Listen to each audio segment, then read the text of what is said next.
وسلم شأن الله لهم الفاتحة. أعوذ بالله من الشيطان الرجيم. بسم الله الرحمن الرحيم. الحمد لله رب العالمين الرحمن الرحيم مالك يوم الدين. إياك نعبد وإياك نستعين. اهدنا الصراط المستقيم صراط الذين أنعمت عليهم غير المغضوب عليهم ولا الضالين. بسم الله الرحمن الرحيم. الحمد لله رب العالمين والصلاة والسلام على أبي القاسم الأمين وعلى آله وصحبه أجمعين. قال رب اشرح لي صدري ويسر لي أمري واحلل عقدة من لساني يفقه قولي. سبحانك لا علم لنا إلا ما علمتنا إنك أنت العليم الحكيم. ولا حول ولا قوة إلا بالله العلي العظيم. اللهم صل وسلم وبارك على سيدنا محمد الفاتح لما أغلق والخاتم لما سبق ناصر الحق بالحق والهادي إلى صراطك المستقيم صلى الله عليه وعلى آله وصحبه حق قدره ومقداره العظيم. أعوذ بالله من الشيطان الرجيم. بسم الله الرحمن الرحيم. بسم الله رب العظيم والرسول الكريم والملائكة المقربين. الصلاة والسلام عليك يا سيدي يا رسول الله. خذ بيدي قلت حيلتي أدركني. لا إله إلا الله وحده لا شريك له له الملك وله الحمد وهو على كل شيء قدير. أعوذ بالله من الشيطان الرجيم. بسم الله الرحمن الرحيم. قال رسول الله صلى الله عليه وسلم قوا بأموالكم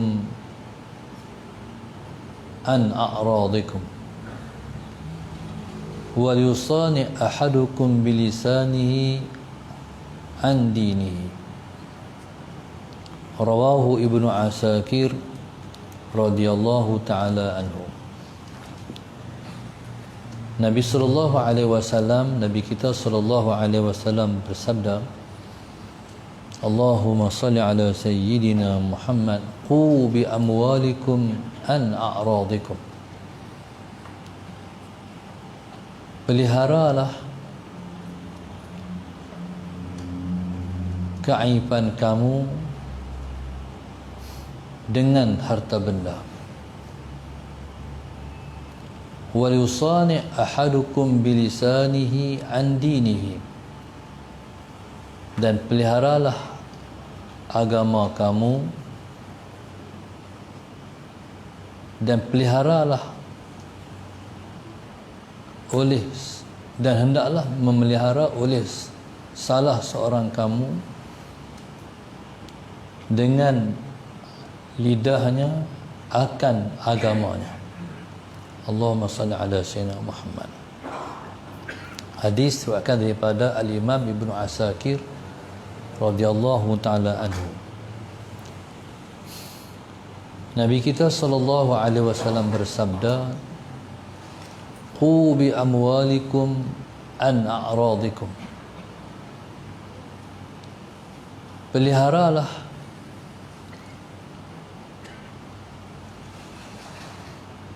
maruah kamu dengan menggunakan harta benda kamu. Ataupun terjemahan dia, peliharalah dengan menggunakan harta benda kamu menjaga maruah kamu. Peliharalah dengan menggunakan harta benda kamu. Allahumma salli ala sayyidina Muhammad, mempertahankan maruah kamu. Qu bi amwalikum an a'radikum. Taib. Yang pertama sekali, dalam hadis yang kita baca ini, Nabi SAW menceritakan tentang faedah-faedah harta benda. Allah Subhanahu wa taala, Allahumma salli ala sayyidina Muhammad, telah menyediakan segala-galanya untuk kita. Segala yang Allah Subhanahu wa taala peruntukkan kepada kita di dunia ini ialah untuk kemudahan kita menjalani hidup, menjalani kehidupan kita sebagai hamba Dia. Maknanya segala yang Allah Subhanahu wa taala ciptakan kepada kita, semua itu tidak diciptakan sia-sia. Semua tercipta ada hikmah dan tujuan dia. Di sini ada suatu perkara lain yang berkaitan dengan muru'ah. Muru'ah ialah maruah. Di sana ada dua perkara yang sangat penting. Yang pertama, menjaga maruah. Yang kedua, menjaga agama. Allahumma salli ala sayyidina Muhammad. Yang pertama, menjaga maruah. Maruah ialah nama baik kita. Allahumma salli ala sayyidina Muhammad. Maka di sana ada ulama yang menyebut ishabu ashabal muru'ah fa illam tajidu fashabu ashab. Kata ulama, ishabu ashabad din fa illam tajidu ishabu ashabal muru'ah. Bertemanlah kamu dengan orang yang ada agama. Tapi kalau kamu tak jumpa orang yang ada agama, bertemanlah kamu dengan orang yang ada maruah. Itu ungkapan yang ditinggalkan oleh para ulama kepada kita. Yang pertama sekali, Allahumma salli ala sayyidina Muhammad, dalam hidup ni kita mesti beragama. Hidup ini mesti berpandukan kepada agama. Agama ialah hukum hakam Allah. Ada perkara yang Tuhan bagi buat, ada perkara yang Tuhan larang kita buat. Maka kita nak tahu apa yang Tuhan bagi buat dan apa perkara yang Tuhan larang kita buat, kita kena ada ilmu. Kita kena mengaji. Bila mana kita ada ilmu, maka ilmu menyuluh kita apa yang sepatutnya kita buat dan apa yang sepatutnya kita meninggalkan. Allahumma salli ala sayyidina Muhammad. Maka orang yang hidup berpandukan kepada agama ialah orang yang menempah keselamatan hidup di atas muka dunia. Maka orang yang hidup tanpa berpandukan agama ialah umpama seperti orang yang naik kereta waktu malam tak ada lampu. Jadi dia bakal menempuh beribu resiko di dalam perjalanan. Mungkin jatuh gaung, mungkin terjun benda dan sebagainya. Tapi orang yang ada ilmu umpama seperti orang yang naik kereta ada lampu. Jadi semua tu akan menyuluh dia ketika mana dia menjalani hidup di atas muka dunia.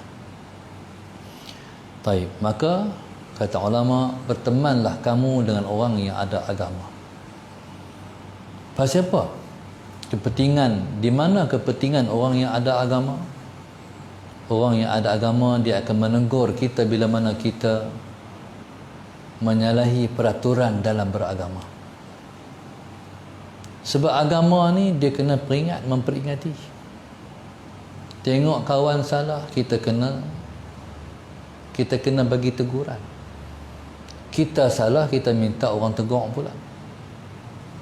Maka sebab itu dalam Quran Tuhan sebut, wal asri innal insana lafi khusr illa alladhina amanu wa amilus salihat wa tawasaw bil haqqi wa tawasaw bis sabri. Dalam ayat ni Allah Subhanahu wa taala bersumpah demi masa semua manusia berada dalam kerugian, kecuali orang yang ada 4 sifat dalam diri dia. Yang pertama, dia beriman. Yang kedua, dia beramal amal yang soleh.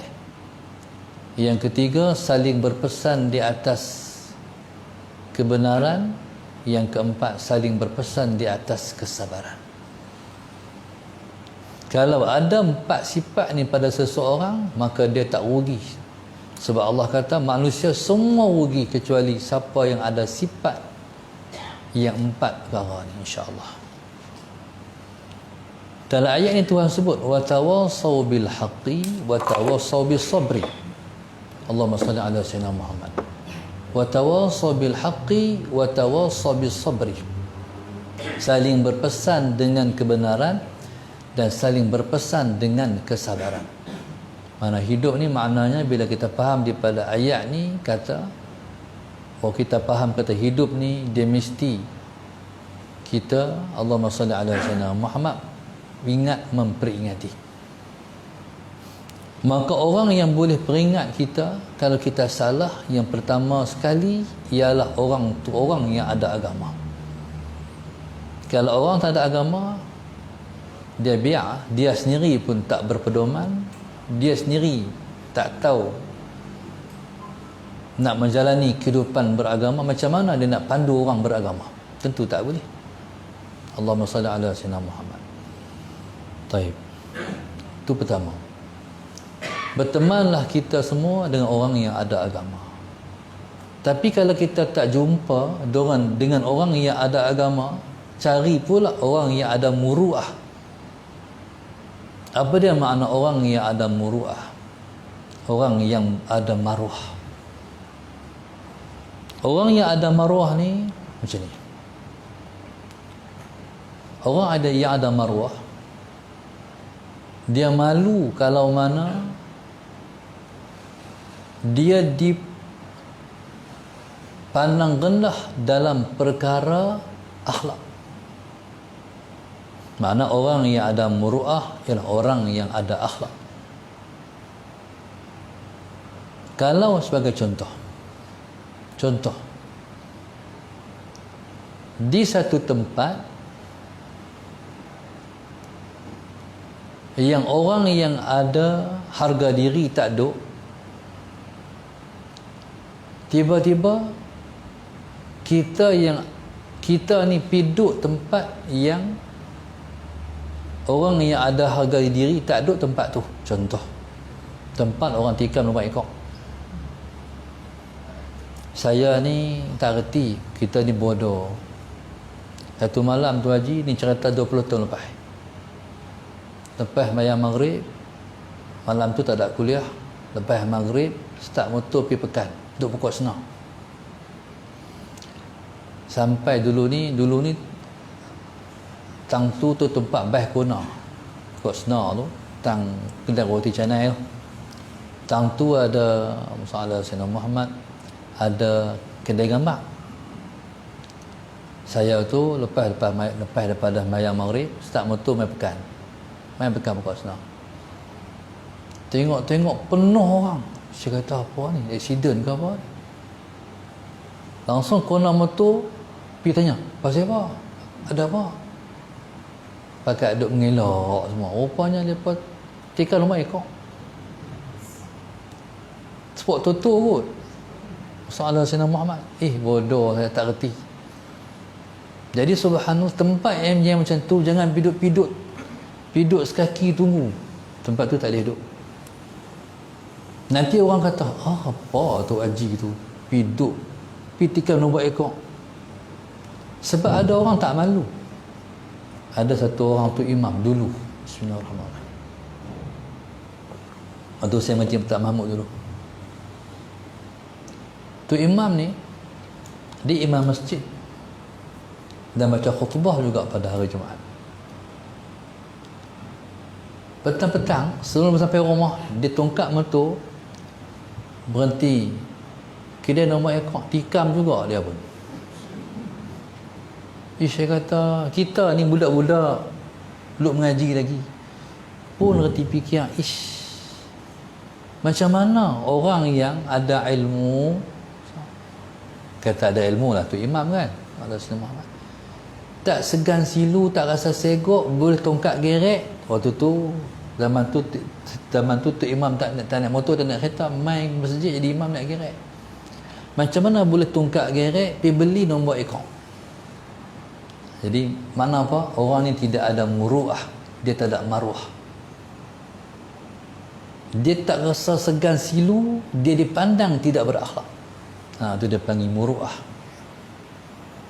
Allahumma salli ala sayyidina Muhammad. Baik. Contoh lain.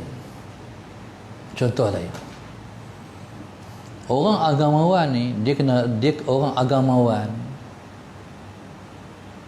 dalam negeri dan negara kita ni, kalau orang panggil ustaz lah.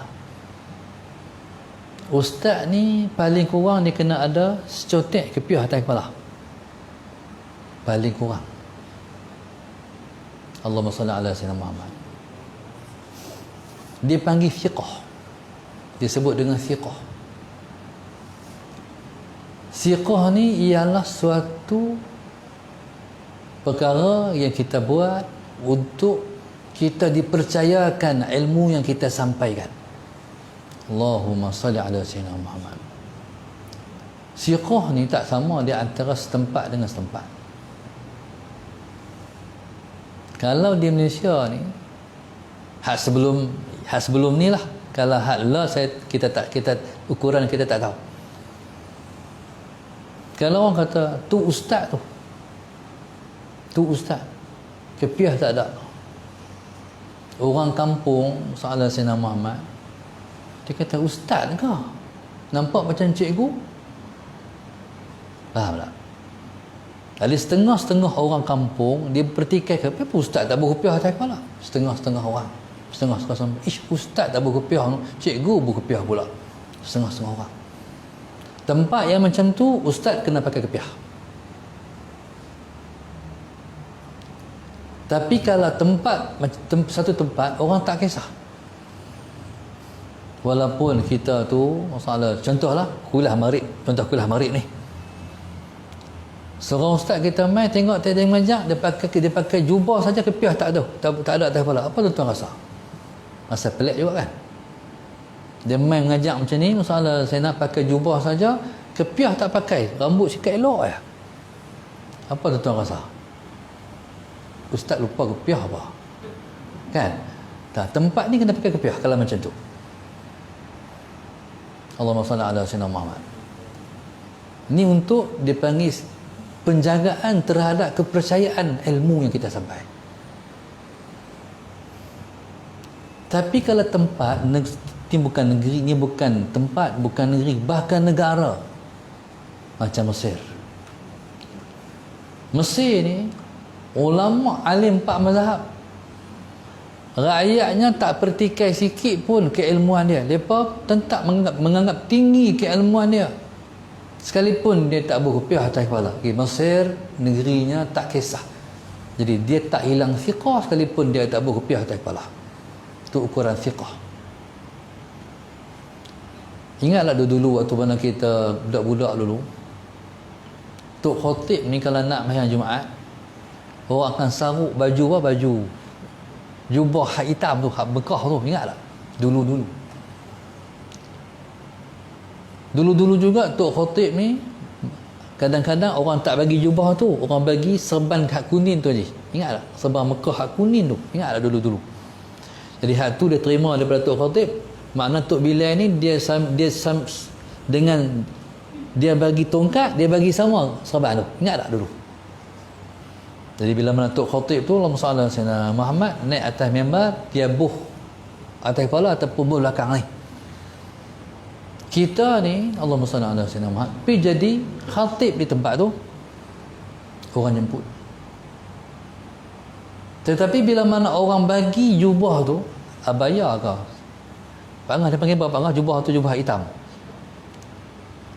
Orang Mekah panggil apa? Jubah hitam tu lah. Hak yang apa ni, benang mah tu. Allah Sayyidina Muhammad. Kita tak mau pakai. Nak baca khutbah, boleh macam tu lah kita kata. Orang tu sudah tidak siqah. Tu bahasa dia. Jadi subhanallah, Allahumma salli ala sayyidina Muhammad. Maka orang yang ada muruah, dia turun, Allahu Akbar, turun kereta lupa pakai kepiah. Dia tu ustaz. Allah rasa segan lah, rasa malu lah, rasa tak ada tengkok lah, macam kudung kepala lah. Orang tu ada muruah. Jadi maknanya, kalau kamu tak jumpa orang yang ada agama untuk kamu buat dia kawan kamu, kamu carilah kawan yang ada muruah, orang yang ada akhlak. Dalam satu ungkapan Al-Imam Asy-Syafi'i radhiyallahu ta'ala anhu, kata Imam Syafi'i, laisa minal muru'ah an tukhbira bisinnik. Itu di antaranya ungkapan Imam Syafi'i. Bukanlah orang yang bukanlah kamu termasuk orang yang ada maruah, kamu cerita umur kamu berapa. Itu satu ungkapan Imam Syafi'i. Maknanya kalau orang tanya, umur berapa? Lah umur berapa? Orang tanya kita. Orang yang murah dia kata, Allah,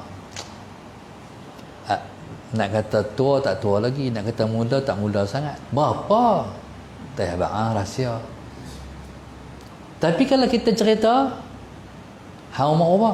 Saya 52, muda lagi. Kita dah buat 52, nak buat tua dah. Tapi kata muda lagi, geram tak? Geram juga. Kadang-kadang kita habang umur, nak habang kita muda, dia tahu, oh tua dah kau, nak marah juga. Kan? Jadi maknanya, lah ni, tu sahabat. Tu sahabat. Dia siapa kata? Imam Syafi'i. Jadi untuk kita dijatuhkan, kita tak buka jalan untuk kita dijatuhkan. Itu mana orang yang ada muru'ah. Subhanallah, maka jagalah dengan menggunakan harta benda kamu menjaga muruah maruah kamu. Jadi gunakanlah harta benda kamu untuk menjaga maruah kamu. Bismillahirrahmanirrahim. Contoh macam mana? Contoh, sekalipun kita duduk bersedekah, Allahumma salli ala sayyidina Muhammad, tapi orang tak pernah tengok kita sedekah. Macam mana situasi macam tu? Kita selalu sedekah rahsia. Macam mana kalau kita selalu sedekah, orang tak tahu pun kita bersedekah? Boleh ataupun tak? Kata ulama, terbaiknya buatlah lama-lama sekali sedekah untuk orang tengok kita bersedekah. Sekalipun kita duk minta sedekah setengah-sengap, diam-diam, tapi sedekah dululah juga untuk orang tengok kita bersedekah. Pasal apa? Sebabnya kata ulama macam ni, kalau orang tak pernah tengok kita sedekah, orang akan bunyi mulut, orang akan bercakap, kawan kita no, hang pernah tengok dia buat tabung duit dan tabung. Sepanjang aku tengok tak pernah buah dalam tabung. Kedekut semua. Buah tu tak mau. Faham tak? Kedekut semua. Paduk bagi juga. Padahal duk bagi juga, tapi tak nak orang tengok. Jangan kita dilihat tidak ada maruah. Buat lama-lama sekali sedekah sallallahu alaihi Muhammad, Tapi bukan sedekah tu untuk orang tengok. Bukan sedekah tu nak tunjuk kat orang. Sedekah tu ialah untuk menjaga diri kita. Ni hadis ni. Kalau tidak, orang berjatuh kita. Jadi gunakan harta benda kamu untuk menjaga maruah kamu. Orang ada duit. Orang tahu kita tu ada duit. Rumah besar, duit banyak, kereta elok. Allahumma salli ala sayyidina Muhammad. Tapi dalam qaryah kita, masjid kita tak pernah dia mai bagi 100 ke, 200 ke, 300 ke. Masjid tengah duk buat. Tapi tak pernah duk tengok duk main bulak. Jadi hak ni yang Nabi tak bagi ni. Jadi kamu akan dikata apa? Dia kata bakhil, dia kata kedekut, dia kata tik hidung masin. Tu tik hidung masin tu. Sallallahu alaihi wasallam Muhammad. Nah, tak boleh. Kita kena pertahankan agama kita dengan menggunakan harta benda kita. Itu maksudnya. Taib, satu. Yang kedua, wal yusani ahadukum bilisanihi an dinihi. Maruah terjaga dengan harta. Yang kedua, Nabi sebut, jagalah agama kamu dengan menggunakan lidah kamu. Jagalah agama kamu dengan kamu, Allahumma salli ala sayyidina Muhammad, menggunakan lidah kamu. Taib. Agama ni dalam diri. Agama dalam diri kita. Siapa yang sembahyang berarti dia telah mendirikan agama dalam diri dia sendiri. Siapa yang tak sembahyang, dia sedang meruntuhkan agama yang duduk dalam diri dia. Kita main sembahyang ramai-ramai berjamaah ni, kita sedang mendirikan agama dalam tanah air kita. Sembahyang ni kalau dia hidup, maka agama akan berdiri. Dalam kampung, kalau tak ada surau, tak ada masjid, berarti tak ada sembahyang jemaah. Dalam kampung tu agama mati. Dalam kampung, kalau ada surau, ada masjid, orang duk azan, agama duk hidup. Allahumma salli ala sayyidina Muhammad. Sebab orang kita ni macam ni,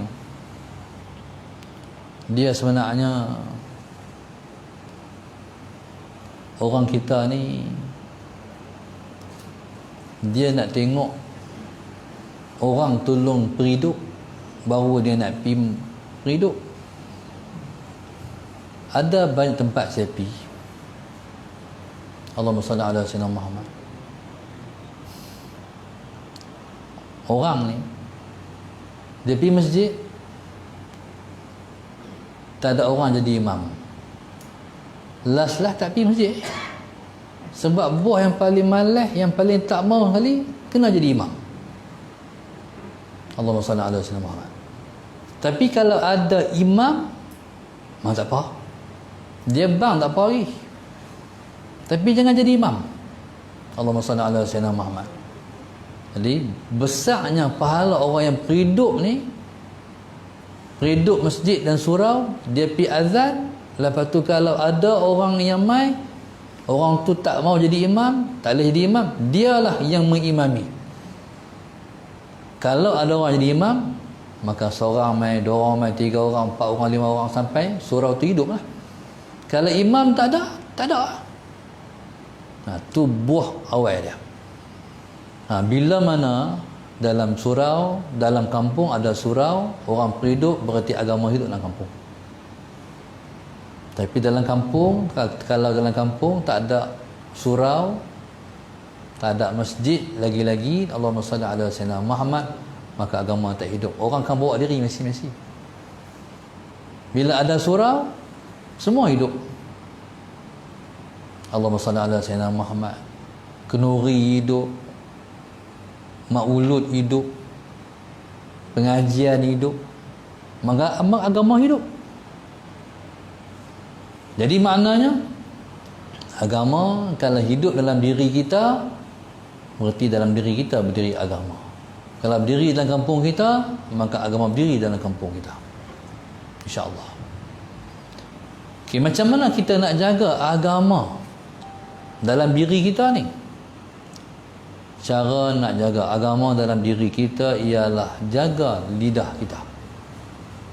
Jaga lidah kita. Lidah ni, kalau kita salah guna, dia bagi kesan pada diri kita. Contoh, saya nak tanya, ada tak masa-masa kita duduk kerja dululah, kita rasa malas nak pergi kerja, tak ada mood, orang panggil tak ada mood. Kata ulama, punca yang boleh timbul tak ada mood tu satu perkara ya. Dia banyak bercakap benda-benda yang tak berfaedah, ataupun dia panggil lara. Bila cakap benda tak berfaedah banyak, dia akan menimbulkan kesan dalam diri kita, mempengaruhi dalam diri kita. Maknanya semangat kita ni dia duduk tang cakap benda baik, ataupun kita diamkan mulut kita dari bercakap benda yang tak berfaedah. Maka sebab itu dalam hadis Nabi kata, man kana yu'minu billahi wal yawmil akhir falyaqul khairan aw liyasmut. Nabi kata, siapa-siapa beriman dengan Allah dan hari akhirat, Allahumma salli ala sayyidina Muhammad, maka hendaklah dia cakap benda baik ataupun dia diam saja. Cakap benda baik kalau ada, tak ada benda baik, diam. Tapi diam ni bukan diam semata-mata diam, kena buh dalam bracket diam sambil bertafakkur. Diam sambil bertafakkur. Kita diam, kita boleh tafakkur, kita fikir. Contoh dalam jamban. Dalam jamban jaga-jaga no, sejahat-jahat cakapan iaitu bercakap dalam jamban. Jaga. Pernah jumpa tak tu? Sejahat-jahat cakapan bercakap dalam jamban. Macam mana? Sallallahu alaihi Muhammad. Satu orang tu mak lah, dia kata, kak sagi kak pi beli cabai sana. Jadi lepas suruh nak beli cabai, sakit perut, tak ada nak habis, lari masuk jamban. Lepas tu anak kata, mak nak cabai apa? Cabai hidup ke, cabai Melaka ke, cabai apa? Cabai Melaka. Tu cabai Melaka. Jawab cabai Melaka tu pun seburuk-buruk cakapan. Dia macam dalam kita ambil wuduk lah. Ambil wuduk jangan bersenam. Makruh hukum dah. Kalau anak nak tanya apa pun, dia biar dia reti. Kita tak pernah jawab pertanyaan ataupun bercakap ketika mengambil wuduk. Biar dia faham. Macam itulah bila masuk jamban, terus ada urai hak di luar. Dalam jamban apa ibadat dia? Diam dan tafakkur. Diam dalam jamban, jangan cakap apa, tapi kita tafakkur, fikir. Fikir apa? Fikir kita tengah duk buat, tengah duk berak, kencing. Fikir apa? Ya Allah besarnya, ya Allah, ni amat boleh berayak ni. Itu dah. Macam mana orang tak boleh kencing? Tafakkur. Jadi maknanya jaga agama ialah dengan menggunakan lidah. Sama ada kita cakap benda baik ataupun kita tidak bercakap kalau benda itu tidak ada faedah. Allah Subhanahu wa taala a'lam. Al-Fatihah. A'udzu billahi minasyaitonir rajim. Bismillahirrahmanirrahim. Alhamdulillahi rabbil alamin, arrahmanir rahim, maliki yaumiddin, iyyaka na'budu wa iyyaka nasta'in, ihdinas siratal mustaqim, siratal ladzina an'amta 'alaihim ghairil maghdubi 'alaihim waladdallin. Allahumma nawwir qulubana bi hidayatik, Allahumma nawwir qulubana bi hidayatik, Allahumma nawwir qulubana kama nawwartal arda bi nuri syamsika abadan abada bi rahmatika ya arhamar rahimin. ربنا آتنا في الدنيا حسنة وفي الآخرة حسنة وقنا عذاب النار وصلى الله عليه وسلم. الحمد لله رب العالمين. سبحانك اللهم وبحمدك.